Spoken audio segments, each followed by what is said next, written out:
Salam Indonesia, Anda menyaksikan berita terkini bersama saya, Made Sukadana Karang. Pemirsa, Satgas COVID-19 Kabupaten Jembrana menerima tembusan surat edaran terkait penyesuaian harga rapid test antigen. Dalam SE dari Kementerian Kesehatan RI itu disebutkan harga tertinggi rapid test antigen Rp99.000 untuk di Pulau Jawa dan Bali, sementara di luar Jawa Bali harga tertinggi Rp109.000. Badan Penanggulangan Bencana Daerah BPBD Jembrana Iputu Agus Artana Putra mengaku telah menerima tembusan SE Kemenkes terkait penyesuaian harga rapid test antigen. Pihaknya akan berkoordinasi dengan Dinas Kesehatan karena SE yang diterima tembusannya dari Badan Nasional Penanggulangan Bencana itu menginstruksikan ke Dinas Kesehatan setempat. Menurutnya, SE ini ditunggu-tunggu Satgas COVID-19 selaku pemberi izin untuk klinik rapid test yang beroperasi di daerah, sebab sebelumnya dilakukan kesepakatan harga Rp160.000.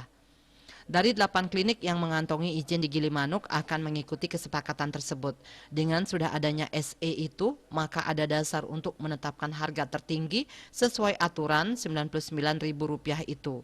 Pihaknya akan berkoordinasi dengan Dinas Kesehatan untuk mengeluarkan surat edaran mengikuti surat edaran dari Kemenkes ini. Sementara dari pemantauan, Kamis 2 September beberapa klinik masih menerapkan harga lama yakni Rp160.000. Sejumlah pengelola mengaku belum menerima surat resmi dari Dinas Kesehatan setempat terkait penyesuaian harga. Namun bila mana sudah ada surat kepastian, klinik bersedia mengikuti instruksi tersebut. Di Gilimanuk terdapat 8 klinik yang beroperasi sudah mengantongi izin dari Satgas COVID-19 Kabupaten Jembrana, mulai dari Gelungkori hingga menjelang masuk pintu pelabuhan.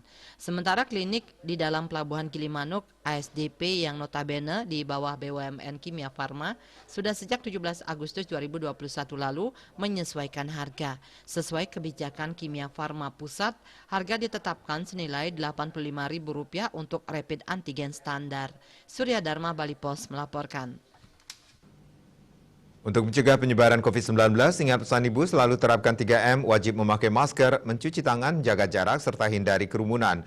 Dengan penerapan perilaku 3M, Indonesia segera terbebas virus corona menuju Indonesia maju. Update terus informasi Anda dengan subscribe dan like YouTube channel Bali TV @newsbali TV. Tetaplah bersama Bali TV. Salam Indonesia.